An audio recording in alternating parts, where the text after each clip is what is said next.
जय श्री कृष्णा। नमस्कार प्रिय भक्तगणों, आप सभी को श्रवण शुक्ल पक्ष की पुत्रदा एकादशी की हार्दिक शुभकामनाएं एवं बधाइयाँ। चलिए आज सुनते हैं पुत्रदा एकादशी व्रत कथा। युधिष्ठिर कहने लगे, हे मधुसूदन, आप मुझे श्रवण शुक्ल एकादशी की कथा सुनाइए। इस एकादशी का क्या नाम है, इसकी विधि महत्व सब विस्तार से कहिए। श्री कृष्ण जी बोले, हे राजन, इस एकादशी का नाम पुत्रदा एकादशी है। अब आप ध्यान पूर्वक इसकी पौराणिक कथा सुनिए। द्वापर युग के प्रारंभ में महेशमती नाम की एक नगरी में महीजीत नाम का राजा राज्य करता था, परंतु पुत्रहीन होने के कारण राजा सदैव दुखी व चिंताग्रस्त रहता था। उसे वह राज्य दुखदायी प्रतीत होता था।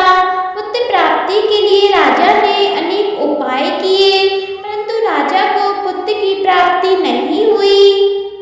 वृद्धावस्था को आता देख राजा ने अपनी प्रजा के प्रतिनिधियों को बुलाकर कहा कि हे प्रियजनों, मैंने इस जन्म में ना तो कोई पाप किया और ना ही मेरे खजाने में अन्याय से उपार्जन किया हुआ धन है।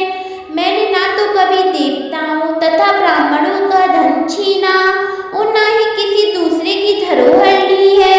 मैंने प्रजा को सदैव पुत्रवत पाला है। मैंने अपराधियों को पुत्र व बांधवों की तरह दंड दिया है। कभी किसी से घृणा नहीं की है, सबको समान माना है। इस प्रकार धर्म युक्त राज्य करते हुए भी मेरे पुत्र नहीं है, इसलिए मैं अत्यंत दुख पा रहा हूँ। इसका क्या कारण है? राजा महीजीत की इस बात को विचारने के लिए मंत्रीगण तथा प्रजाजन प्रतिनिधि वन को गए और वन में जाकर वे राजा के हित के लिए किसी श्रेष्ठ तपस्वी की खोज में लग गए। इतने में एक आश्रम में उन्हें एक अत्यंत वयोवृद्ध धर्म के ज्ञाता, बड़े तपस्वी, जितेंद्रिय, समस्त शास्त्रों के ज्ञाता महात्मा लोमश को देखा। तब सबने जाकर ऋषि को प्रणाम किया, उनके सामने बैठ गए। महर्षि लोमश त्रिकालदर्शी अर्थात वह तीनों कालों की बात जानते थे। उन लोगों को देखकर लोमश ऋषि ने पूछा कि आप लोग किस कारण से आए हैं? निसंदेह मैं आप लोगों की समस्या के लिए हितकार कार्य करूंगा।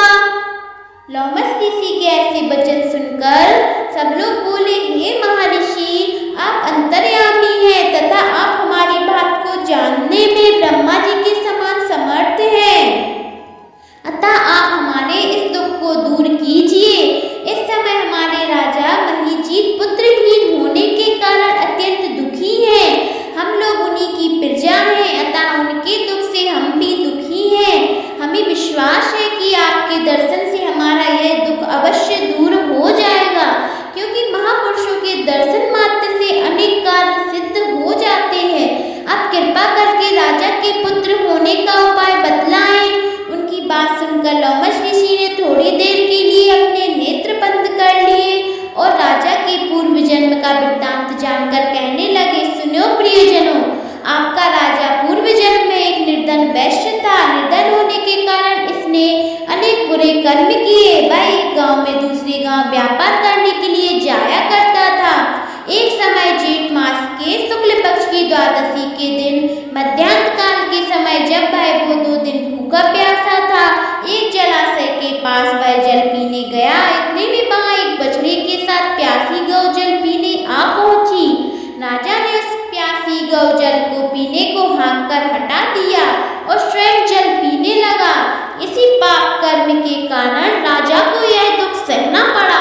एकादशी के दिन भूखा रहने से वह निर्धन वैश्य राजा तो बन गया, परंतु प्यासी गौ को जल पीते हुए हटाने से पुत्र न होने का दुख भोग रहा है। ऐसा सुनकर प्रियजनों कहने लगे, हे ऋषि, शास्त्रों में पापों का प्रायश्चित भी लिखा है, अतः आप ऐसा उपाय बतलाइए कि राजा का यह पाप नष्ट हो जाए। लोमश ऋषि कहने लगे, श्रवण शुक्ल की पुत्रदा एकादशी को, जिसे पुत्रदा एकादशी भी कहा जाता है, राजा व तुम सब लोग व्रत को रात्रि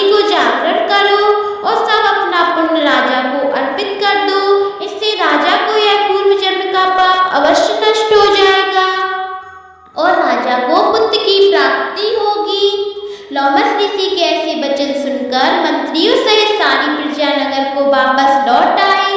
जब श्रवण शुक्ल एकादशी आई तो लोमस ऋषि की आज्ञा अनुसार राजा सहित सबने पुत्रदा एकादशी का व्रत और जागरण किया। इसके पश्चात द्वादशी के दिन भगवान से प्रार्थना करी, उनके इस व्रत के पुण्य का फल राजा को मिले। उस व्रत के प्रभाव से रानी ने गर्भ धारण किया और प्रसव काल समाप्त होने पर उसे एक बड़ा तेजस्वी पुत्र उत्पन्न हुआ। हे राजन, इसलिए इस श्रवण शुक्ल एकादशी का नाम पुत्रदा एकादशी पड़ा। अतः संतान की सुख की इच्छा रखने वाले इस व्रत को अवश्य करें। इसके महत्व को पढ़ने व सुनने से मनुष्य के सब पापों से मुक्त हो जाता है और इस लोक में संतान सुख भोग परलोक में सुख को प्राप्त करता है। बोले श्री वृंदावन बांके बिहारी लाल की जय। आप सभी को पुत्रदा एकादशी की हार्दिक शुभकामनाएं। पुत्रदा एकादशी के व्रत करने से संतान प्राप्ति होती है। इस व्रत को करने से सभी पापों का नष्ट होता है।